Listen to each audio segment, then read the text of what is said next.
왜 콩팥병 환자 10명 중 7명이 자신의 병을 모르고 지낼까요? 이유가 있습니다. 여러분, 오늘 정말 중요한 이야기를 해드리겠습니다. 콩팥이 딱 절반만 남아도 몸은 정상처럼 느껴집니다.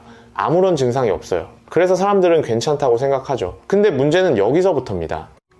서울대병원 신장내과에서 10년간 추적 연구한 결과가 있습니다. 만성 콩팥병 초기 환자 237명을 조사했더니 무려 73%가 자신이 콩팥병 환자라는 사실을 전혀 모르고 있었습니다. 더 충격적인 것은요, 이분들 중 상당수가 이미 3단계, 4단계까지 진행된 상태였다는 겁니다. 콩팥 기능이 절반 이하로 떨어졌는데도 전혀 모르고 계셨어요.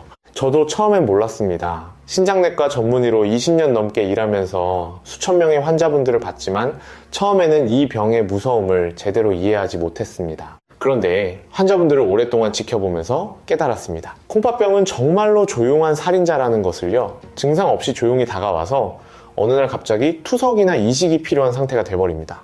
오늘은 여러분께 콩팥을 지키는 방법을 자세히 알려드리겠습니다. 음식부터 약까지, 생활 습관부터 정기 검진까지 모든 것을 하나하나 짚어드릴 겁니다. 60분이 조금 길게 느껴지실 수 있지만 이 시간이 여러분의 콩팥을, 아니 생명을 지킬 수 있는 시간이 될 겁니다. 끝까지 함께 해주세요. 우리 함께 건강한 콩팥을 지켜봅시다. 자, 그럼 시작하겠습니다. 제 소개를 먼저 드리겠습니다. 저는 분당 서울대병원 신장내과에서 진료하고 있는 김세중입니다. 신장내과 전문의로 23년째 일하고 있고요. 그동안 약 7천여 명의 콩팥병 환자분들을 진료해 왔습니다. 많은 분들이 제게 이렇게 물으십니다. 선생님, 왜 콩팥은 나빠질 때까지 증상이 없나요? 정말 좋은 질문입니다. 이유는 콩팥의 놀라운 보상 능력 때문입니다. 콩팥은 두 개인데요. 한쪽을 완전히 제거해도 나머지 하나만으로 거의 정상적인 생활이 가능합니다. 그만큼 여유가 많은 장기예요. 그런데 이게 바로 함정입니다. 절반이 손상돼도, 심지어 70%가 손상돼도 우리 몸은 별 문제를 느끼지 못합니다. 콩팥이 남은 30%로 최선을 다해 일하고 있거든요. 대한신장학회 통계를 보면요, 우리나라 성인 10명 중 1명이 만성 콩팥병 환자입니다. 약 480만 명이에요. 근데 이 중에서 자신이 콩팥병 환자인 줄 아는 사람은 딱 27% 정도밖에 안 됩니다. 나머지 73%는 전혀 모르고 계세요. 병원도 안 가고 관리도 안 하고 그냥 평범하게 살아갑니다. 그러다가 어느 날 갑자기 쓰러지거나 건강검진에서 발견되거나 아니면 다른 병으로 병원 갔다가 우연히 알게 됩니다. 제가 오늘 어떤 내용을 말씀드릴지 미리 알려드리겠습니다. 크게 10가지 주제로 나눠서 설명드릴 건데요. 첫째, 왜 콩팥병이 무서운지 조용한 살인자라 불리는 이유를 정확히 알려드리겠습니다.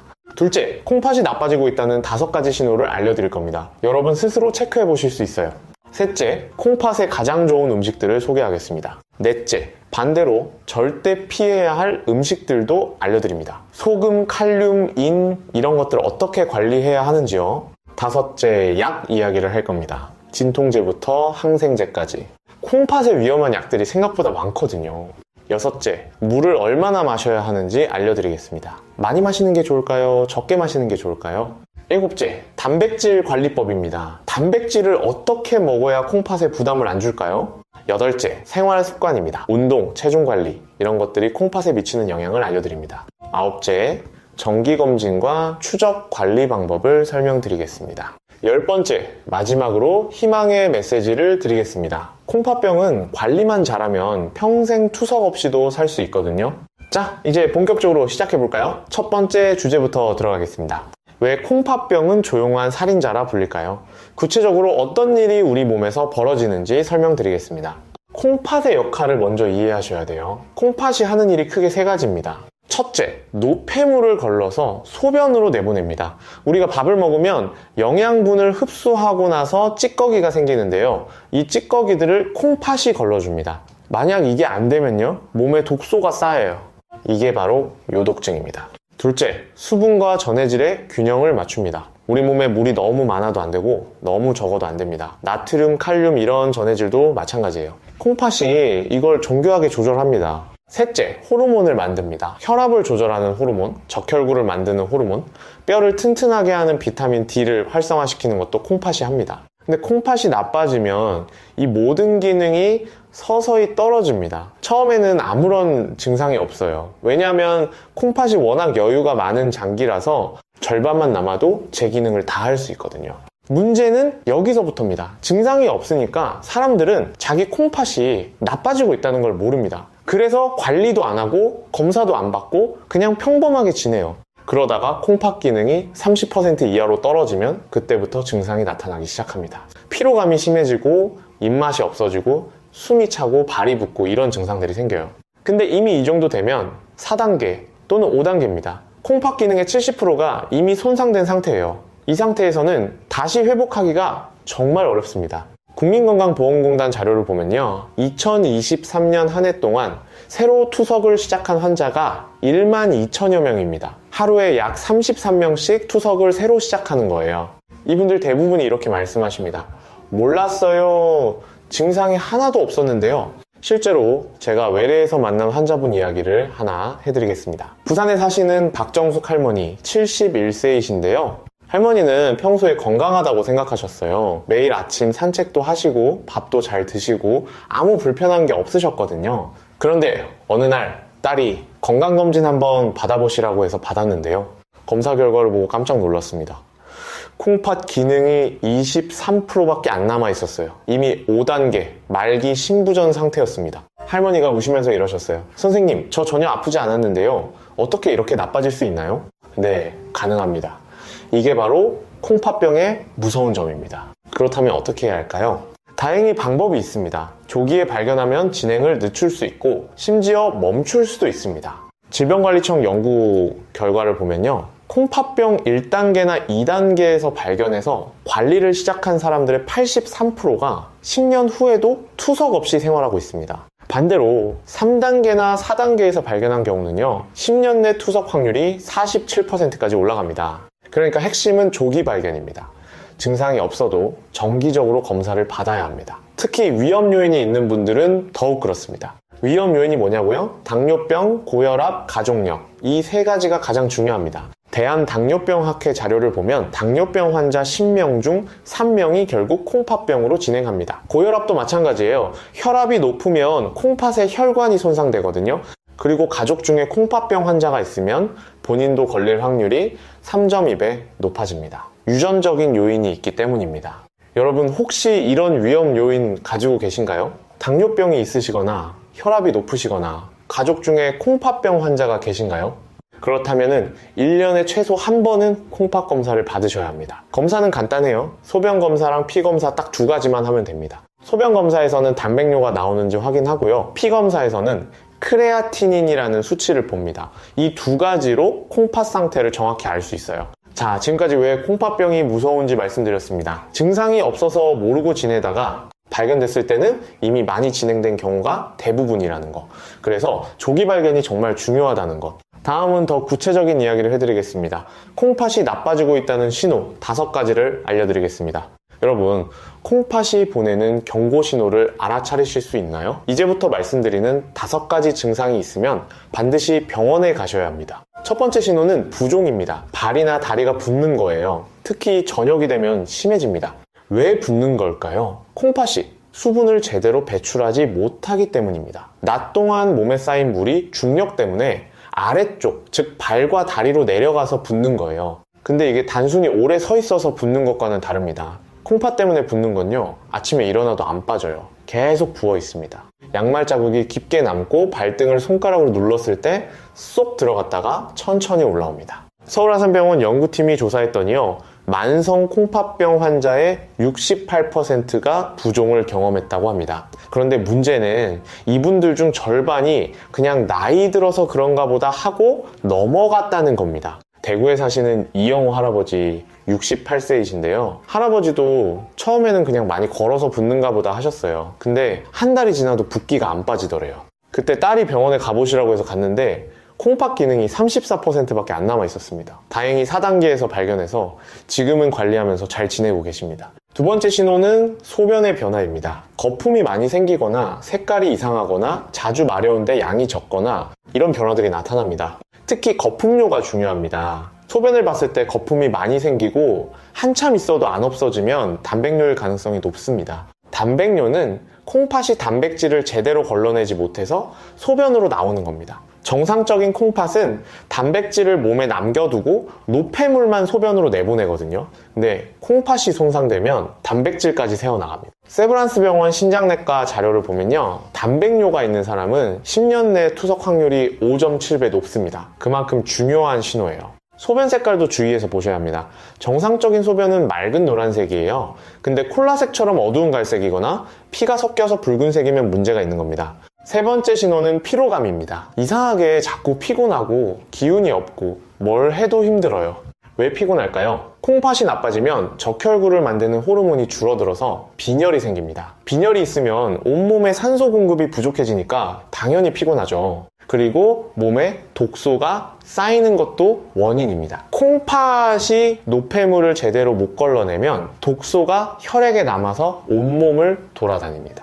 이게 세포를 괴롭히니까 피곤한 거예요. 삼성서울병원 통계를 보면 콩팥병 3단계 이상 환자의 79%가 만성 피로를 호소합니다. 그런데 대부분 나이 탓으로 돌리고 넘어가요. 울산에 사시는 임경자 할머니 68세이신데요. 할머니는 1년 넘게 피곤하셨대요. 병원도 몇 군데 가봤는데 다 나이 들어서 그렇다고만 하더래요. 근데 어느 날 건강검진에서 우연히 콩팥병이 발견됐습니다. 3단계였어요. 지금은 약 먹고 식단 조절하면서 피로감도 많이 좋아지셨습니다. 네 번째 신호는 식욕부진입니다. 밥맛이 없어지고 먹기 싫어집니다. 심하면 구역질도 나요. 이것도 요독증 때문입니다. 몸에 독소가 쌓이면 위장 기능이 떨어지고 입맛이 없어집니다. 특히 아침에 심해요. 고려대병원 자료를 보면 콩팥병 4단계 환자의 71%가 식욕 감퇴를 경험합니다. 문제는 밥을 안 먹으면 영양 상태가 나빠지고 그러면 콩팥이 더 빨리 나빠진다는 겁니다. 다섯 번째 신호는 혈압 상승입니다. 평소에 혈압이 정상이었는데 갑자기 높아지기 시작합니다. 콩팥이 수분과 나트륨을 조절하지 못하면 혈압이 올라갑니다. 그리고 콩팥에서 혈압을 높이는 호르몬이 과다하게 나오기도 해요. 대한고혈압학회 통계를 보면 만성 콩팥병 환자의 82%가 고혈압을 동반합니다. 그런데 문제는요, 고혈압이 다시 콩팥을 더 나빠지게 한다는 겁니다. 악순환이 생기는 거예요. 자, 지금까지 5가지 경고 신호를 말씀드렸습니다. 부종, 소변 변화, 피로감, 식욕부진, 혈압 상승. 이 중에서 2가지 이상 해당되시나요? 그렇다면 꼭 병원에 가서 검사 받으세요. 조기에 발견하면 충분히 관리할 수 있습니다. 다음으로 중요한 거는 콩팥에 좋은 음식을 먹는 겁니다. 지금부터 콩팥을 튼튼하게 만드는 음식들을 알려드리겠습니다. 콩팥에 좋은 음식이 뭘까요? 많은 분들이 궁금해 하시는데요. 사실 특별한 슈퍼푸드는 없습니다. 대신 균형 잡힌 식단이 가장 중요해요. 하지만 그 중에서도 특히 도움이 되는 음식들이 있습니다. 하나하나 알려드리겠습니다. 첫째, 양배추입니다. 양배추는 칼륨이 적고 비타민 C와 K가 풍부합니다. 그리고 항산화 물질이 많아서 콩팥 세포를 보호해줍니다. 서울대병원 영양학과에서 연구했는데요. 양배추를 주 3회 이상 먹는 사람들이 그렇지 않은 사람들보다 콩팥 기능 저하 속도가 27% 느렸습니다. 양배추는 샐러드로 드셔도 좋고 쪄서 드셔도 좋습니다. 김치로 담가 드실 수도 있는데 그때는 소금을 적게 넣으셔야 해요. 둘째, 블루베리입니다. 블루베리에는 안토시아닌이라는 항산화 물질이 굉장히 많습니다. 이게 콩팥의 염증을 줄여주고 혈관을 보호해줍니다. 하버드 의대 연구팀이 15년간 추적 조사했더니요, 블루베리를 일주일에 2컵 이상 먹는 사람들은 콩팥병 발생률이 23% 낮았습니다. 블루베리는 생으로 드셔도 되고 얼려서 스무디로 만들어 드셔도 좋습니다. 아침 식사로 요구르트에 섞어 드시면 맛있어요. 셋째, 마늘입니다. 마늘은 우리 전통 음식에 빠지지 않는 재료죠. 마늘에는 알리신이라는 성분이 있는데 이게 혈압을 낮추고 염증을 줄여줍니다. 대한영양학회 자료를 보면 하루에 마늘 2, 3쪽 정도 먹으면 콩팥 건강에 도움이 된다고 합니다. 근데 주의하실 점이 있어요. 마늘을 너무 많이 먹으면 위장에 부담이 될 수 있습니다. 적당히 드세요. 넷째, 올리브 오일입니다. 올리브 오일은 불포화 지방산이 풍부해서 혈관 건강에 좋습니다. 콩팥도 혈관으로 이루어진 장기니까 혈관이 건강하면 콩팥도 건강해집니다. 메이오 클리닉 연구에 따르면 올리브 오일을 주된 지방 공급원으로 사용하는 사람들이 콩팥병 진행 속도가 31% 느렸습니다. 샐러드 드레싱으로 사용하거나 요리할 때 참기름 대신 올리브 오일을 쓰시면 됩니다. 다섯째, 생선입니다. 특히 등푸른 생선이 좋아요. 고등어, 삼치, 연어 이런 생선들에는 오메가3 지방산이 많습니다. 오메가3는 염증을 줄이고 혈압을 낮추고 혈관을 보호합니다. 콩팥에도 직접적으로 도움이 돼요. 존스 홉킨스 대학 연구팀이 12년간 조사했더니요, 일주일에 생선을 2번 이상 먹는 사람들이 콩팥병 진행률이 38% 낮았습니다. 근데 주의하실 점, 생선을 구울 때 너무 태우면 안 됩니다. 고온에서 조리하면 해로운 물질이 생길 수 있거든요. 찌거나 삶아서 드시는 게 가장 좋습니다. 여섯째, 달걀 흰자입니다. 단백질은 우리 몸에 꼭 필요한데 콩팥병 환자는 단백질을 조절해서 먹어야 합니다. 달걀 흰자는 고품질 단백질이면서 인이 거의 없어요. 반면 노른자에는 인이 많습니다. 그래서 콩팥병 환자분들께는 흰자만 드시라고 권합니다. 삼성 서울병원 영양클리닉에서 권장하는 양은요, 하루에 달걀 흰자 3개 정도입니다. 일곱째, 현미입니다. 현미는 백미보다 영양소가 풍부하고 혈당을 천천히 올립니다. 당뇨병이 있으신 분들에게 특히 좋아요. 대한당뇨병학회 연구를 보면 현미를 주식으로 먹는 당뇨 환자들이 백미를 먹는 환자들보다 콩팥병 발생률이 29% 낮았습니다. 다만 현미에는 인이 좀 많아서요, 콩팥병이 4단계 이상이면 양을 조절하셔야 합니다. 그 전 단계에서는 현미가 백미보다 훨씬 좋습니다. 여덟째, 사과입니다. 사과는 섬유질이 풍부하고 칼륨이 적당합니다. 펙틴이라는 성분이 있어서 콜레스테롤을 낮춰주기도 해요. 질병관리청 자료를 보면 하루에 사과 하나 정도 먹으면 심혈관 질환 예방에 도움이 되고 그게 결국 콩팥 건강에도 이어집니다. 사과는 껍질째 먹는 게 좋습니다. 껍질에 좋은 성분이 많거든요. 잘 씻어서 드세요. 자, 지금까지 콩팥에 좋은 음식 8가지를 말씀드렸습니다. 기억하시죠? 양배추, 블루베리, 마늘, 올리브오일, 생선, 달걀, 흰자, 현미, 사과 이런 음식들을 골고루 드시면 콩팥이 건강해집니다. 물론 개인마다 콩팥 상태가 다르니까 본인에게 맞는지는 담당 의사와 상담하세요. 그런데 말이죠, 좋은 음식만큼 중요한 게 뭔지 아세요? 바로 피해야 할 음식입니다. 아무리 좋은 음식을 먹어도 나쁜 음식을 계속 먹으면 소용없거든요. 지금부터는 콩팥에 해로운 음식들을 알려드리겠습니다. 이건 정말 중요합니다. 특히 콩팥병이 3단계 이상이신 분들은 꼭 주의하셔야 해요. 첫째, 소금입니다. 이건 모든 단계에서 가장 조심해야 할 성분이에요. 우리 몸은 진화 과정에서 소금을 최대한 보존하도록 만들어졌습니다. 옛날에는 소금이 귀했거든요. 그래서 콩팥이 소금을 거의 다 재흡수합니다. 근데 현대인들은 소금을 너무 많이 먹어요. 평균적으로 하루 9g 정도 먹는다고 합니다. 세계보건기구에서 권장하는 양은 5g인데 말이죠. 서울대병원 신장내과에서 제 외래 환자분들을 조사했더니 어떤 분은 하루 20g씩 드시더라고요. 거의 4배예요. 소금을 많이 먹으면 어떻게 될까요? 혈압이 올라갑니다. 그리고 단백뇨가 심해집니다. 콩팥 기능도 더 빨리 나빠져요. 대한신장학회 연구를 보면요, 저염식을 하는 환자들이 그렇지 않은 환자들보다 콩팥 기능 저하 속도가 37% 느렸습니다. 그럼 어떻게 소금을 줄일까요? 갑자기 5g으로 줄이기는 어렵습니다. 지금 먹는 양에서 조금씩 줄여나가세요.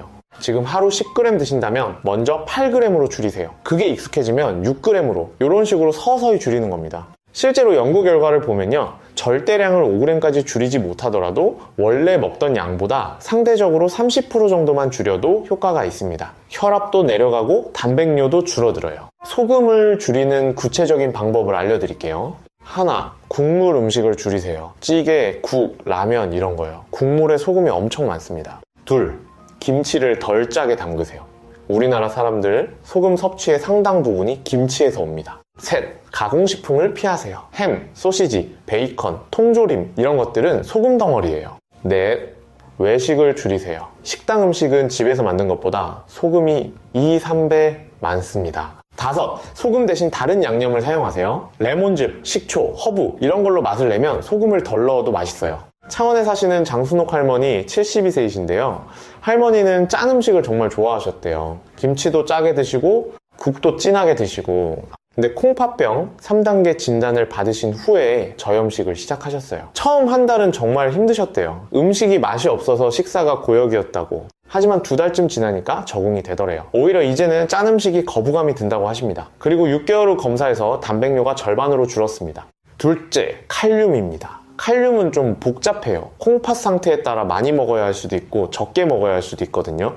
콩팥 기능이 1, 2단계로 비교적 건강하면 칼륨을 많이 먹는 게 좋습니다. 칼륨은 혈압을 낮춰주고 나트륨 배설을 도와줍니다. 근데 콩팥 기능이사 5단계로 많이 나빠지면 칼륨을 제한해야 합니다. 콩팥이 칼륨을 제대로 배설하지 못해서 혈중 칼륨이 높아지거든요. 고칼륨 혈증이 생기면 정말 위험합니다. 부정맥이 생기고 심하면 심장이 멈출 수도 있어요. 세브란스 병원 응급실 통계를 보면 고칼륨 혈증으로 응급실에 온 환자의 83%가 만성 콩팥병 환자입니다.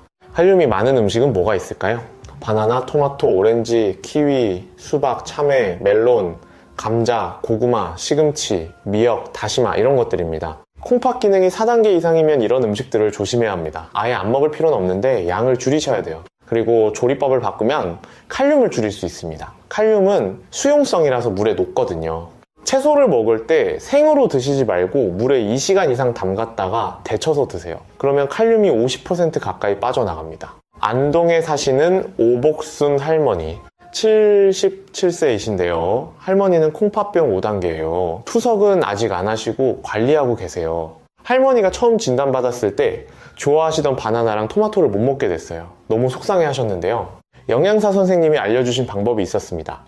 채소는 물에 담갔다 데쳐 먹고 과일은 양을 아주 조금만 먹는 거예요. 지금은 그렇게 조절하면서 드시는데 칼륨 수치가 정상 범위를 유지하고 계십니다. 셋째, 인입니다. 인도 정말 조심해야 할 성분이에요.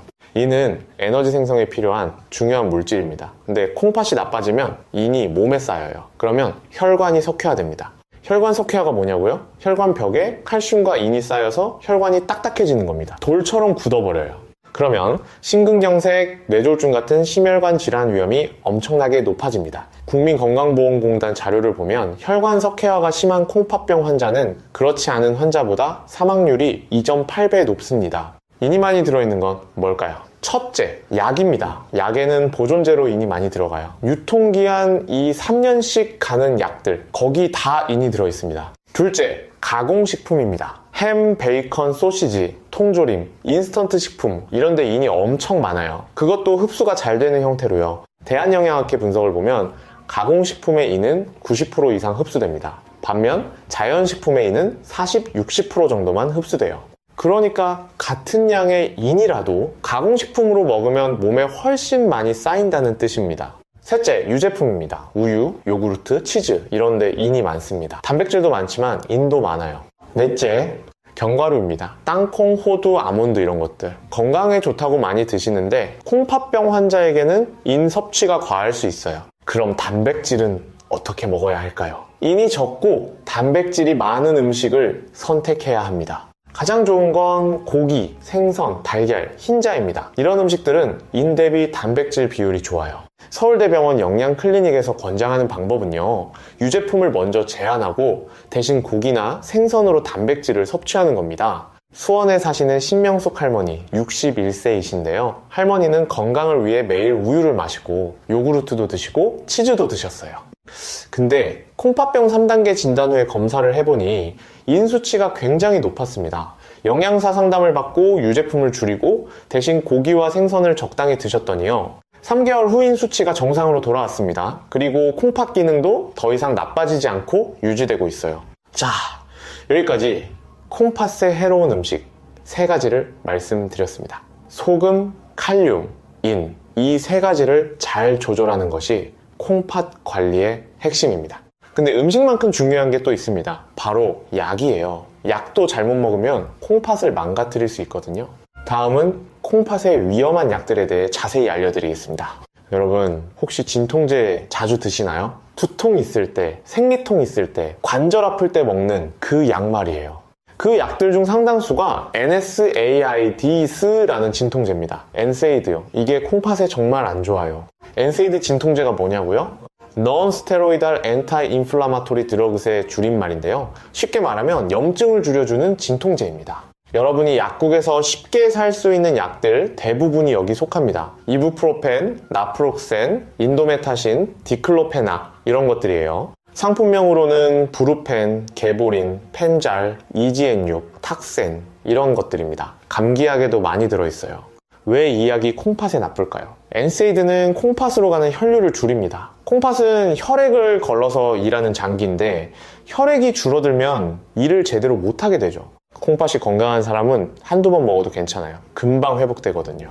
근데 콩팥 기능이 떨어진 사람, 노인, 당뇨 환자, 고혈압 환자 이런 분들은 위험합니다. 삼성서울병원 응급실 통계를 보면요, 급성 콩팥 손상으로 입원한 환자의 23%가 엔세이드 진통제 때문이었습니다. 그중 대부분이 본인이 콩팥에 문제가 있는 줄 모르고 약을 드셨어요. 그냥 머리 아파서 허리 아파서 약국에서 사서 드신 거죠. 전주에 사시는 한영자 할머니 69세이신데요. 할머니는 무릎 관절염이 있으셔서 통증이 심했어요. 약국에서 진통제를 사서 매일 드셨는데요. 한 달쯤 지나니까 입맛이 없고 몸이 붓고 소변량이 줄더래요. 병원 가서 검사했더니 급성 콩팥 손상이었습니다. 다행히 약을 끊고 치료받으셔서 회복하셨는데요.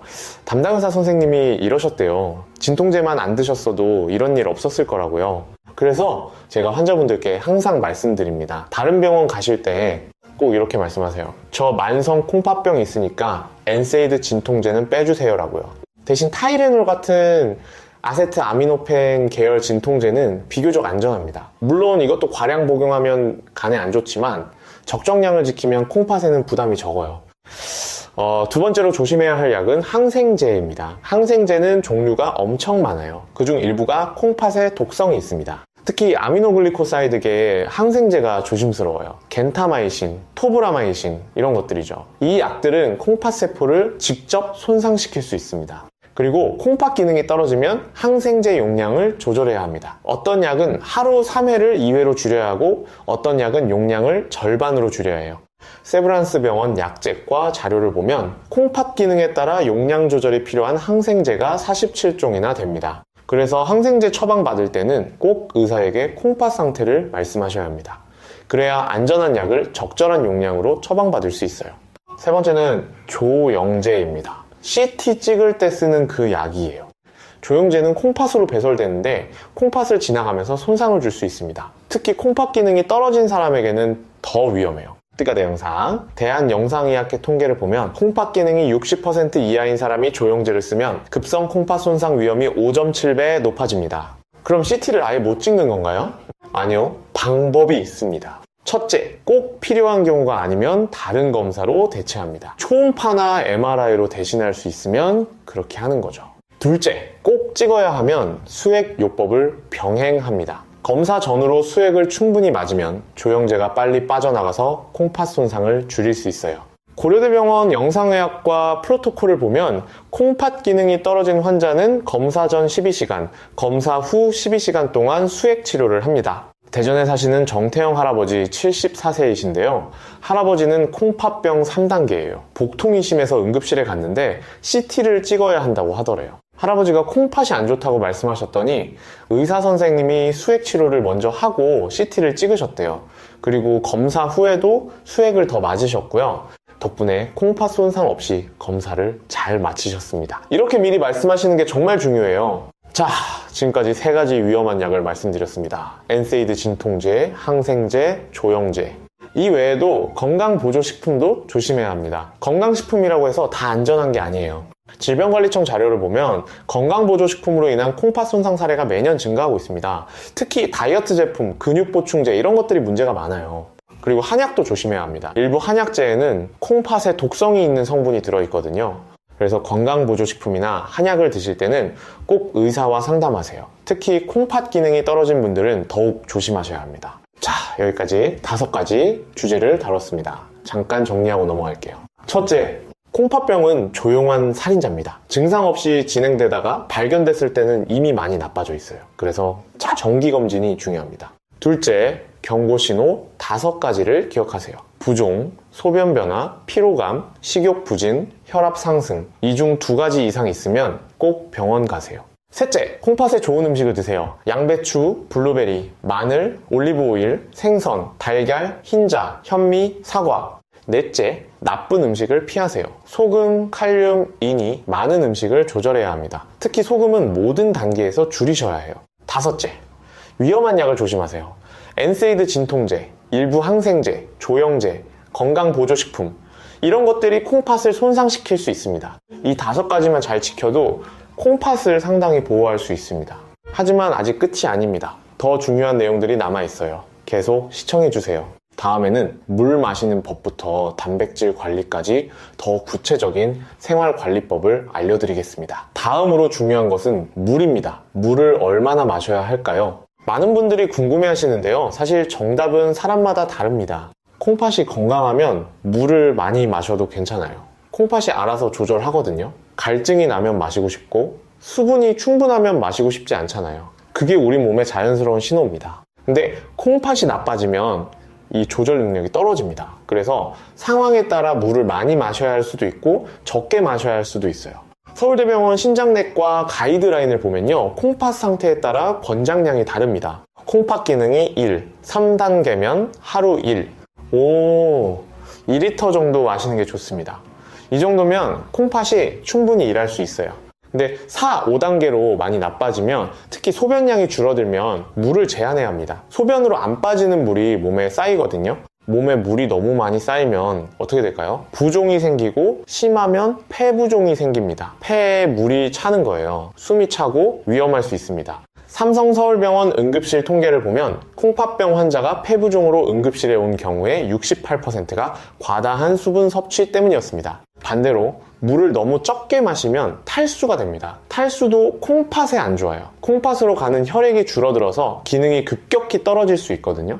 특히 여름에 땀을 많이 흘리거나 설사를 하거나 이럴 때는 탈수 위험이 높습니다. 대한신장학회 권고안을 보면 노인분들은 갈증을 덜 느끼기 때문에 의식적으로 물을 마시라고 합니다. 그럼 본인에게 맞는 물 섭취량을 어떻게 알 수 있을까요? 가장 쉬운 방법은 소변량과 체중을 확인하는 겁니다. 하루 소변량이 1리터 이상 나오면 물을 충분히 마시는 게 좋습니다.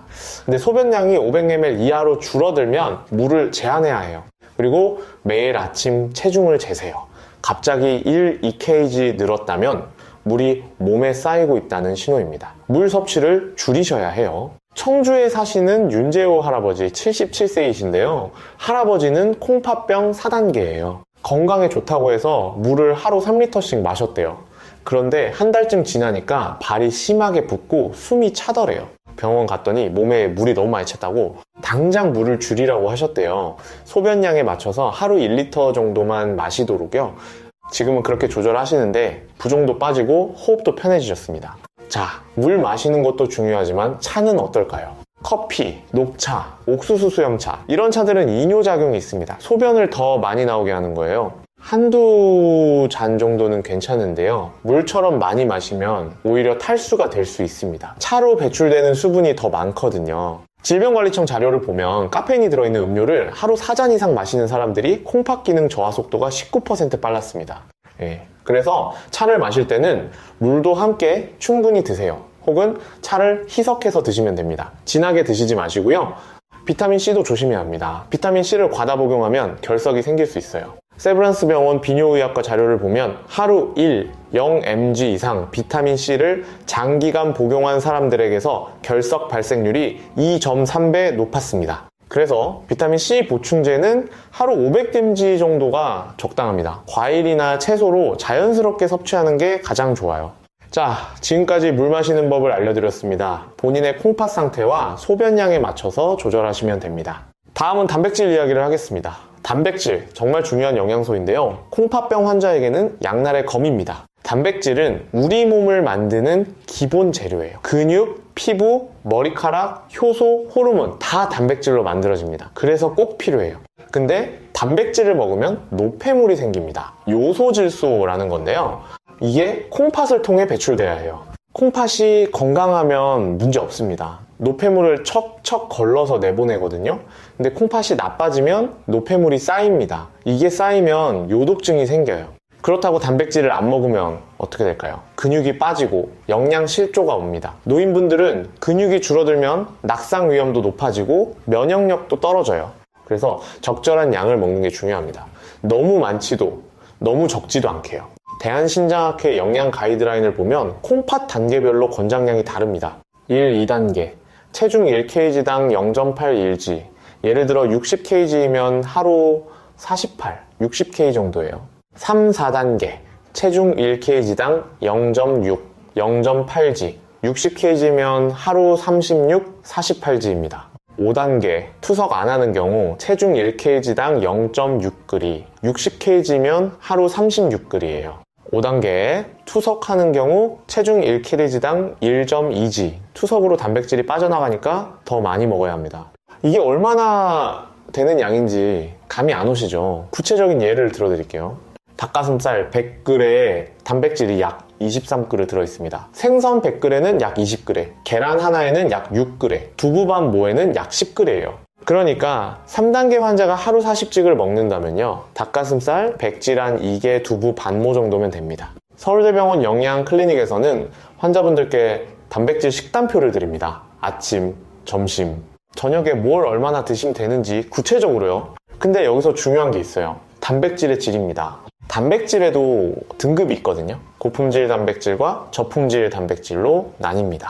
코스입니다. 고품질 단백질은 필수 아미노산이 골고루 들어있고 우리 몸이 잘 흡수합니다. 달걀, 고기, 생선, 우유 이런 동물성 단백질이 여기 속해요. 저품질 단백질은 필수 아미노산이 부족하고 흡수율도 낮습니다. 콩, 곡류 이런 식물성 단백질이죠. 콩팥병 환자는 고품질, 단백질 위주로 드시는 게 좋습니다. 같은 양을 먹어도 노폐물이 적게 생기거든요. 메이오 클리닉 연구를 보면 고품질 단백질 위주로 먹은 환자들이 요독증 증상이 37% 적었습니다. 그럼 어떤 음식을 선택해야 할까요? 첫째, 달걀 흰자. 단백질이 많고 이는 거의 없어요. 최고의 선택입니다.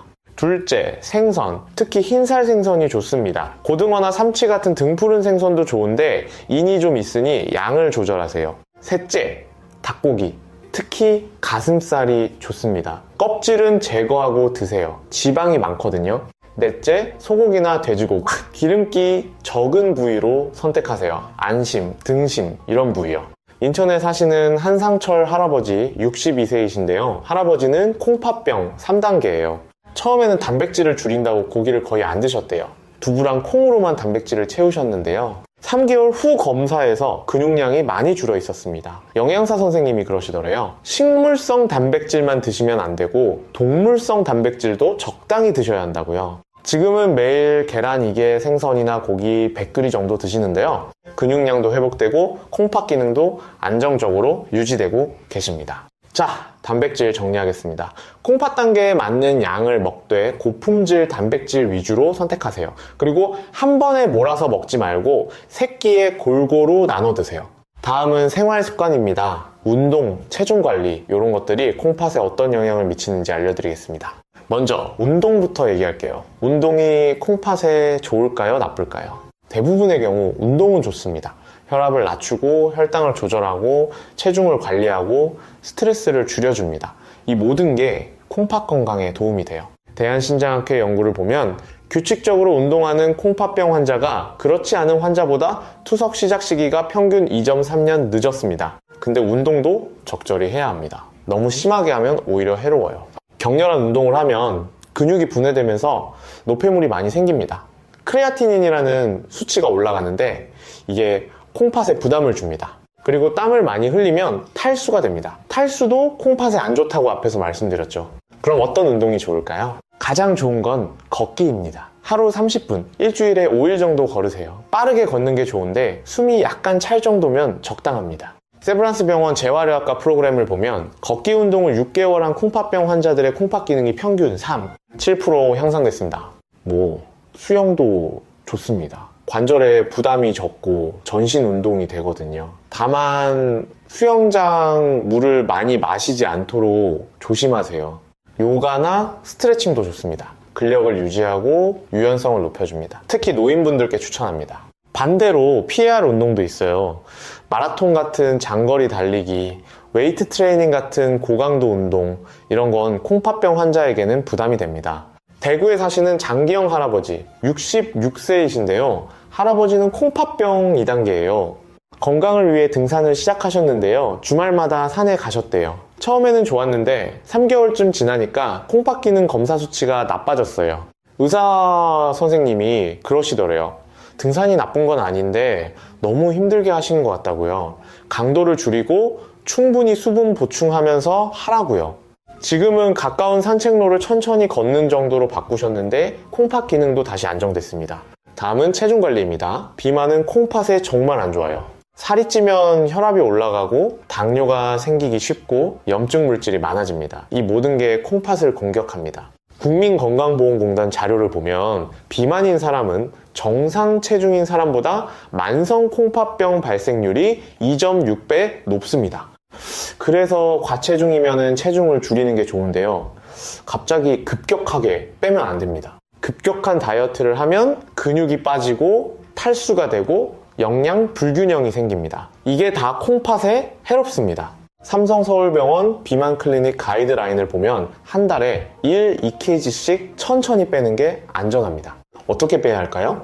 식사 조절과 운동을 병행하세요. 식사는 전체 칼로리를 하루 300, 500kcal 정도 줄입니다. 그렇게 큰 부담 없이 줄일 수 있는 양이에요. 예를 들어 밥 한 공기를 2, 3공기로 줄이고 간식을 하나 빼고 이런 식으로요. 그리고 걷기 운동을 하루 30분씩 하시면 한 달에 2kg는 충분히 뺄 수 있습니다. 울산에 사시는 오승환 할아버지 70세이신데요. 할아버지는 콩팥병 3단계 비만이셨어요. 몸무게가 87kg였는데요. 급하게 빼려고 굶다시피 하셨대요. 한 달 만에 8kg 뺐는데 콩팥 기능이 급격히 나빠졌습니다. 탈수와 영양 실조 때문이었어요. 의사 선생님 조언을 듣고 방법을 바꾸셨습니다. 새끼 제대로 먹되 양을 조금 줄이고 매일 30분씩 걸었어요. 6개월 동안 7kg를 뺐는데 이번에는 콩팥 기능도 함께 좋아졌습니다. 혈압도 내려가고 당뇨도 잘 조절됐고요. 스트레스 관리도 중요합니다. 스트레스를 받으면 혈압이 올라가고 염증이 생기고 면역력이 떨어집니다. 질병관리청 연구를 보면 만성 스트레스가 있는 사람들이 콩팥 기능 저하 속도가 23% 빨랐습니다. 스트레스를 줄이는 방법은요, 사람마다 다릅니다. 어떤 분은 운동으로, 어떤 분은 취미활동으로, 어떤 분은 명상이나 요가로 풀어요. 자기에게 맞는 방법을 찾으세요. 중요한 건 규칙적으로 하는 겁니다. 일주일에 몇 번씩 스트레스를 풀 시간을 만드세요. 수면도 중요합니다. 잠을 잘 자야 몸이 회복되고 콩팥도 쉴 수 있어요. 대한수면학회 자료를 보면 수면 시간이 6시간 미만이거나 9시간 이상인 사람들이 콩팥병 위험이 높았습니다. 적정 수면 시간은 7, 8시간입니다. 그리고 잠자는 시간도 중요해요. 밤 11시에서 새벽 1시 사이에는 꼭 자고 있어야 합니다. 이 시간에 성장 호르몬이 나오고 세포가 재생되거든요. 청주에 사시는 신동식 할아버지 63세이신데요. 할아버지는 자영업을 하셔서 늘 늦게 주무셨대요. 새벽이 3시에 자서 아침 9시에 일어나는 패턴이었어요. 콩팥 검사를 해보니 2단계였는데 의사 선생님이 수면 패턴을 바꾸라고 하셨대요. 밤 11시에 자고 아침 7시에 일어나라고요. 처음에는 정말 힘드셨는데 한 달쯤 지나니 적응이 되더래요. 그리고 6개월 후 검사에서 콩팥 기능이 오히려 좋아졌습니다. 마지막으로 금연과 금주입니다. 담배는 혈관을 수축시키고 혈압을 높이고 염증을 일으킵니다. 콩팥의 최악이에요. 서울대병원 연구를 보면 흡연자는 비흡연자보다 만성 콩팥병 발생률이 1.8배, 투석 시작 시기가 평균 3.2년 빨랐습니다. 금연은 어려워도 꼭 하셔야 합니다. 금연 클리닉의 도움을 받으세요. 성공률이 훨씬 높습니다. 술도 조심해야 합니다. 과음은 혈압을 높이고 탈수를 일으키고 영양 불균형을 초래합니다. 대한간학회 가이드라인을 보면 하루 알코올 섭취량이 남자는 20지, 여자는 10지 이하로 제한하라고 합니다. 맥주로 치면 남자 500채 한 캔, 여자 250채 한 반 캔 정도예요. 소주로는 남자 2잔, 여자 1잔 정도입니다. 근데 콩팥병이 3단계 이상이면 아예 안 드시는 게 좋습니다. 자, 지금까지 생활습관에 대해 말씀드렸습니다. 운동, 체중관리, 스트레스 관리, 수면, 금연, 금주, 이 모든 게 콩팥 건강과 직결됩니다. 여러분의 생활습관은 어떠신가요? 바꿔야 할 부분이 보이시나요? 오늘부터 하나씩 실천해보세요. 자, 다음에는 정기검진과 추적관리에 대해 알려드리겠습니다. 콩팥병 관리에서 가장 중요한 것 중 하나가 정기검진입니다. 증상이 없어도 정기적으로 검사를 받아야 해요. 콩팥은 조용히 나빠지잖아요. 증상이 나타날 때는 이미 많이 진행된 상태고요. 그래서 검사로 미리 확인하는 게 정말 중요합니다. 어떤 검사를 받아야 할까요? 크게 3가지입니다. 첫째, 소변 검사예요. 소변에 단백질이 나오는지 확인합니다. 단백뇨가 콩팥 손상의 초기 신호거든요. 검사는 간단해요. 아침 첫 소변을 받아서 제출하면 됩니다. 5분이면 결과가 나와요. 정상이면 단백질이 거의 안 나옵니다. 근데 조금이라도 나오면 정밀 검사를 해야 해요. 서울대병원 신장내과 가이드라인을 보면 단백뇨가 있는 사람은 3개월마다 검사하라고 합니다.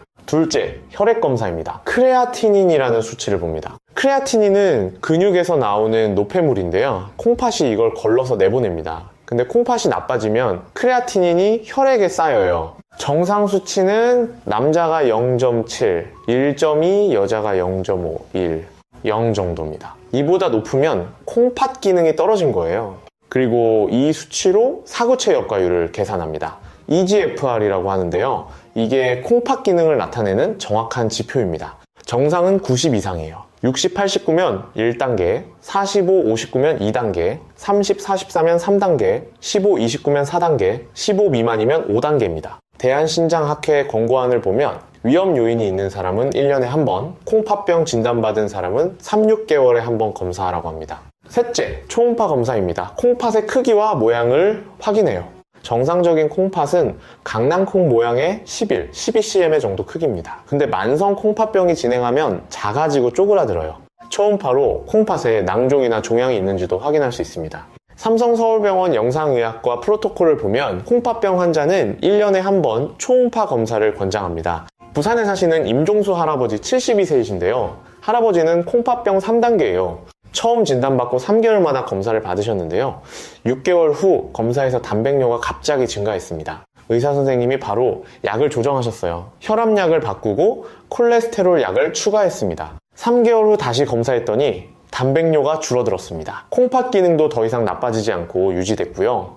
할아버지가 그러시더래요. 정기검사 덕분에 빨리 발견해서 대처할 수 있었다고요. 검사 결과는 기록해 두세요. 수첩이나 스마트폰에 날짜별로 적어두면 변화를 한눈에 볼 수 있습니다. 크레아티닌, EGFR, 단백뇨 수치를 기록하세요. 그리고 병원 갈 때마다 가져가서 의사 선생님께 보여드리세요. 자, 검사 이야기는 여기까지고요. 이제 추적 관리에 대해 말씀드리겠습니다. 콩팥병은 만성질환입니다. 한 번 나빠지면 완치가 어려워요. 그래서 평생 관리해야 합니다. 근데 절망하지 마세요. 잘 관리하면 투석 없이도 평생 살 수 있습니다. 질병관리청 통계를 보면 콩팥병 1, 3단계에서 제대로 관리하는 환자의 87%가 투석 없이 생활하고 있습니다. 관리의 핵심은 원인 질환을 조절하는 겁니다. 대부분의 콩팥병은 당뇨나 고혈압 때문에 생기거든요. 당뇨가 있으면 혈당을 잘 조절하세요. 당화 혈색소 목표는 7% 이하입니다. 고혈압이 있으면 혈압을 130, 80 이하로 유지하세요. 특히 단백뇨가 있으면 120, 75까지 낮추는 게 좋습니다. 서울대병원 신장내과 연구를 보면 혈압을 목표치로 유지한 환자들이 그렇지 않은 환자들보다 콩팥 기능 저하 속도가 42% 느렸습니다. 약도 꾸준히 드세요. 혈압약, 당뇨약, 콜레스테롤약 이런 것들을 빠뜨리지 말고 매일 드셔야 해요. 세브란스 병원 약제과 조사를 보면 약을 꾸준히 먹는 환자가 그렇지 않은 환자보다 투석 시작 시기가 평균 4.7년 늦었습니다. 약 먹기 잊어버리시는 분들은 알람을 맞춰 놓으세요. 휴대폰 알람이나 약통에 알람 기능이 있는 것도 있어요. 그리고 약을 먹기 전에 손으로 알약을 하나하나 세어보세요. 그러면 빠뜨릴 확률이 줄어듭니다. 창원에 사시는 황성호 할아버지 58세이신데요. 할아버지는 당뇨와 고혈압으로 콩팥병 2단계예요. 약을 자주 빠뜨리셨대요. 바빠서 깜빡해서 이런저런 이유로요. 그러다 보니 혈당과 혈압이 조절이 안 됐어요. 1년 후 검사해서 콩팥 기능이 3단계로 나빠졌습니다. 의사 선생님이 그러시더래요. 약만 제때 드셨어도 이렇게 안 나빠졌을 거라고요. 그때부터 할아버지가 정신을 차리셨어요. 매일 아침 알람을 맞춰놓고 약을 먹으면 달력에 표시했어요.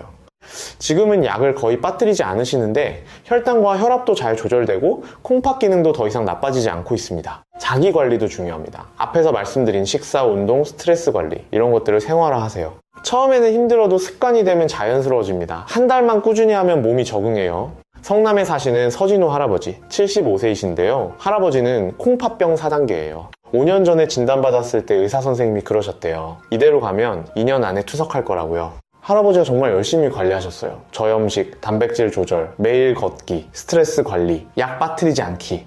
5년이 지난 지금 아직도 투석 안 하고 계세요. 콩팥 기능은 여전히 4단계지만 더 나빠지진 않았어요. 할아버지가 그러시더래요. 관리가 곧 치료라고 열심히 하면 투석을 늦출 수 있다고요. 마지막으로 희망의 메시지를 드리겠습니다. 콩팥병 무섭긴 하지만 절망할 필요는 없습니다. 의학이 계속 발전하고 있어요. 새로운 약들이 나오고 치료법도 개선되고 있습니다. 최근에 나온 SGLT 억제제라는 당뇨약이 있어요. 이 약이 콩팥 보호 효과가 있다는 게 밝혀졌습니다. 하버드 의대 연구팀이 조사했더니요, SGLT 억제제를 복용한 환자들이 콩팥 기능 저하 속도가 39% 느렸습니다. 당뇨가 없어도 효과가 있었어요.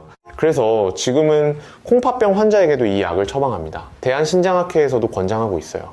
또 하나, 파네모소맙이라는 신약도 개발 중입니다. 콩팥 섬유화를 막아주는 약인데요, 임상시험에서 좋은 결과가 나왔습니다. 조만간 시판될 것 같아요. 그러면 콩팥병 치료에 큰 도움이 될 겁니다. 투석 기술도 좋아지고 있어요. 예전에는 주 3회 병원 가서 4시간씩 투석했는데 지금은 집에서 하는 복막 투석도 있습니다. 복막 투석은 밤에 자면서 할 수 있어요. 낮 시간을 자유롭게 쓸 수 있죠. 그리고 신장 이식 기술도 발전했습니다. 생존율이 10년 전보다 23% 높아졌어요. 국립장기 이식관리센터 자료를 보면 신장 이식 후 10년 생존율이 87%입니다. 거의 정상적인 생활을 하실 수 있어요. 재생의학 연구도 활발합니다. 줄기세포로 콩팥을 재생하는 연구가 진행 중이에요. 아직 실용화까지는 시간이 걸리지만 가능성은 충분합니다. 그러니까 희망을 가지세요. 지금 열심히 관리하시면 더 좋은 치료법이 나올 때까지 건강을 유지하실 수 있습니다. 우리 함께 힘내봅시다. 콩팥병을 이겨내는 건 혼자가 아니에요. 의료진, 가족, 그리고 같은 병을 가진 다른 환자분들과 함께입니다. 대한신장학회에서는 콩팥병 환자 자조 모임을 운영하고 있어요. 같은 처지에 있는 분들과 정보도 나누고 서로 격려도 하고요. 온라인 커뮤니티도 있습니다. 궁금한 것도 물어보고 경험도 공유하고, 그러다 보면은 혼자가 아니라는 걸 느낄 수 있어요. 자, 이제 오늘 말씀드린 모든 내용을 정리해 드리겠습니다. 길었지만 끝까지 들어주셔서 정말 감사합니다. 첫째, 콩팥병은 조용한 살인자입니다. 증상 없이 진행되니까 정기검진이 정말 중요해요. 1년에 최소 한 번은 소변검사와 혈액검사를 받으세요. 둘째, 경고신호 5가지를 기억하세요. 부종, 소변 변화, 피로감, 식욕 부진, 혈압 상승, 이 중 2가지 이상 있으면 꼭 병원 가세요. 셋째, 콩팥에 좋은 음식을 드세요. 양배추, 블루베리, 마늘, 올리브오일, 생선, 달걀, 흰자, 현미, 사과. 넷째, 나쁜 음식을 피하세요. 소금은 하루 5기 이하로, 칼륨과 이는 콩팥 단계에 맞춰 조절하세요. 가공식품은 최대한 피하고요. 다섯째, 위험한 약을 조심하세요. 엔세이드 진통제, 일부 항생제, 조영제, 건강보조식품, 병원 갈 때마다 콩팥 상태를 말씀하세요. 여섯째, 물은 본인의 소변량에 맞춰 드세요. 소변이 잘 나오면 충분히 마시고 소변량이 줄면 제한하세요. 차는 진하게 마시지 마시고요. 일곱째, 단백질은 콩팥 단계에 맞는 양을 드세요. 그리고 고품질 단백질 위주로 선택하세요. 달걀, 흰자, 생선, 닭고기가 좋습니다. 여덟째, 규칙적으로 운동하세요. 하루 30분 걷기가 가장 좋아요. 너무 격렬한 운동은 피하고요. 아홉째, 체중 관리를 하세요. 과체중이면 한 달에 2kg씩 천천히 빼세요. 급격한 다이어트는 콩팥에 해롭습니다. 열째, 정기적으로 검사받고 꾸준히 관리하세요. 원인 질환을 조절하고 약을 빠뜨리지 말고 생활 습관을 개선하세요. 이 10가지만 잘 지켜도 투석을 늦추거나 피할 수 있습니다. 여러분, 기억하세요. 콩팥병은 관리만 잘하면 평생 투석 없이 살 수 있습니다. 포기하지 마세요. 오늘 배운 내용을 내일부터 바로 실천해보세요. 한꺼번에 다 하려면 힘드니까 하나씩 천천히 시작하세요. 먼저 소금부터 줄여보세요. 그 다음 주에는 걷기를 시작하고, 그 다음 주에는 단백질을 조절하고, 이런 식으로요. 한 달만 꾸준히 하면 습관이 됩니다. 습관이 되면 평생 갑니다. 우리 함께 건강한 콩팥을 지켜봅시다. 손주들과 오래오래 행복하게 지내려면 지금부터 관리하셔야 해요. 여러분의 콩팥, 여러분이 지킬 수 있습니다. 저는 여러분을 믿습니다. 오늘 영상이 도움이 되셨다면 좋아요와 구독 부탁드립니다. 더 많은 분들께 이 중요한 정보가 전달되면 좋겠습니다. 댓글로 여러분의 경험이나 궁금한 점도 남겨주세요. 함께 나누면 서로에게 힘이 됩니다. 여러분 모두 파이팅입니다. 건강한 하루 되세요. 우리 지식한상 가족 여러분, 늘 함께 하겠습니다. 다음에 더 좋은 정보로 찾아뵙겠습니다. 끝까지 시청해주셔서 진심으로 감사합니다.